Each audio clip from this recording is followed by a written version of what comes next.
Општина Виница до Министерството за транспорт и врски достави 3 локации како предлог за типски населби, од кој дел се опфатени во урбанистичкиот план на општината, а дел не. Салиова ливада, Падарница и Блажева падина се местата кои според градоначалникот Дончев можат да понудат дури 180 парцели за продажба. Општина Виница ќе понуди 3 локации со вкупна површина од 8,3 хектари.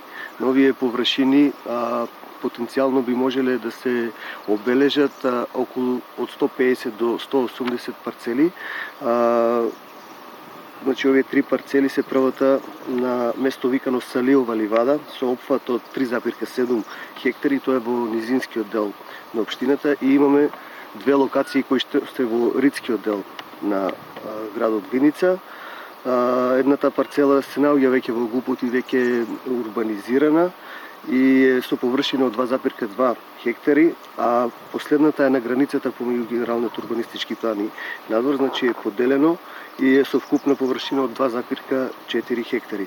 Како што реков, ќе се парциализираат и ќе понудиме некаде околу 180 парцели на овие места, каде што заинтересираните ќе можат да учествуваат на продажбата на овие парцели.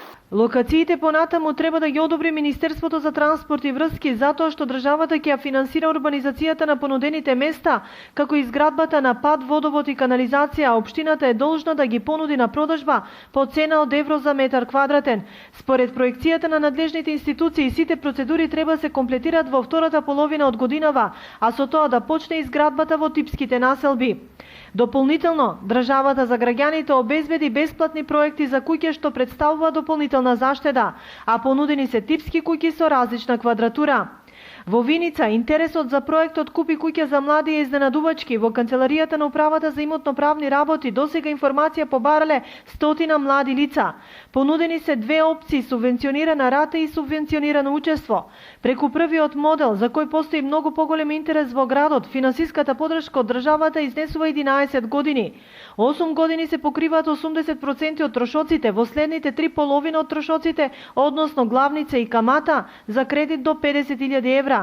Нешто послаб е интересот за вториот модел, субвенција на учество. Инаку, кредитот треба да се земе на период од најмалку 20 години со можност за отплата по 12-та година. Додека трае државната помош, куќата не смее да се оттуѓува, а услов е лицето да нема подигнато друг стамбен кредит. Услов е и апликантот да биде на возраст до 35 или со наполнети 35 години.